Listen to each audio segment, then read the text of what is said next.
HP committed to handing over 22 old properties to the Department of Housing with a caveat that they could only be leased for the NGO sector. Karratha doesn't have that. Karratha is an absolute mess, and it's going to get worse. As these sort of expansion programs that we're talking about come on stream, they're going to need thousands of extra workers. I also want to then go on to the next stage. Looking at the reserves, and I'll just quote you some figures here, the known reserves of iron ore, and I'll refer to three types.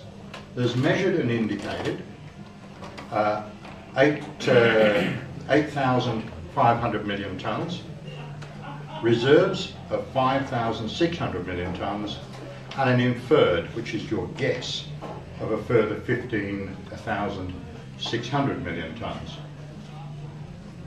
If we're going to start knocking out in excess of 100 million tonnes per annum, how long is that going to last? And what are we going to be doing in the Pilbara when it's gone? There seems to be this notion at the moment that royalties to regions is going to develop Pilbara cities. Yeah. When I first went to the Pilbara in 1974, the average stay over worker was 27 days. Now you might say 27 days, that's interesting. Because you got off the plane, you went, shit, it's hot. And you left. So the idea that somehow we're going to have this marvellous cities of the north in currently 45 to 50 degrees of heat and having people meandering from house to house getting sunstroke is a nonsense. All that is currently happening with that R4R funding is it's going into housing, which is then being subleased by the mining corporations. So the R4R funding, especially in the Pilbara, is just another method of the state government putting funds into the Pilbara to prop up an industry which it gets the royalties from in the first place, and then through this circular motion hands back to the mining industry. So I watched the Pilbara for a long time, and I actually like it. I would live up there if I could. But I tell you what, as a community that might establish an alternate industry into the future, I don't think it stacks up. I've just come back from Kalgoorlie, and there is a mining centre that potentially does have a future beyond mining. Okay, we've recently had Kalgoorlie Consolidated Gold Mines say they had another 12 years life. And they were trying to do some pretty nasty stuff to their workers as a result of that. We produced a map showing all their gold reserves, which they actually didn't like. We had it published in the newspaper, which showed they had another 40 years of life. So when they went in to negotiate with the unions the next day, they rolled over and the unions got their even time rosters, which was a nice little win on a sideline. But what Kalgoorlie has, it's got a power line to and from Perth. It has some of the best sun, it has low velocity winds, it doesn't get cyclones, and it's the ideal place for solar power. And at the moment there are two potential solar power units going in there, one at the Mungari Industrial Estate, which is going to be a large one, and then they're negotiating with Barrick over leases, which are what we call sterile. They've been drilled, there's no ore there, and Barrick are prepared to turn those leases over to a consortium to build a solar tower. So that's some of the sort of future that a mining centre can have. But I can't see that happening in the Pilbara. It's too far away from anywhere for that sort of thing to occur, and you're not going to get industry to move up there when you're having to pay wage rates of 200 odd thousand per year to get people to live there.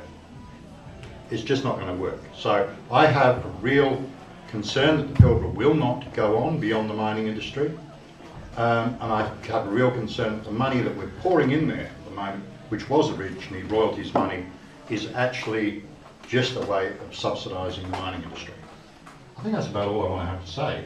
Well, maybe, are we going to do questions? Yeah, I've done it. Yeah. After we both done? Yeah, Cool. Yeah. That's the best bet. So I'm now going to pass you over to somebody I've admired from afar for a long time, Denniss. Thanks.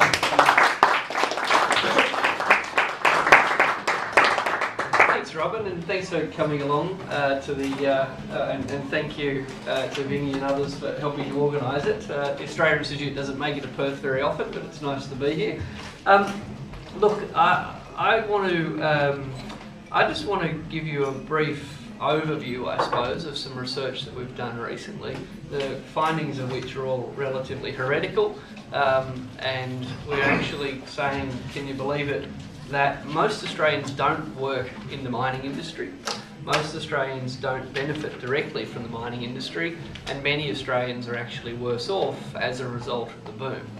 Now, I'll talk to you about this for 10 minutes or so, but it's very important that I make this really clear. I'm not saying that the mining industry doesn't employ anybody or make any contribution. I'm not saying we should shut it down tomorrow.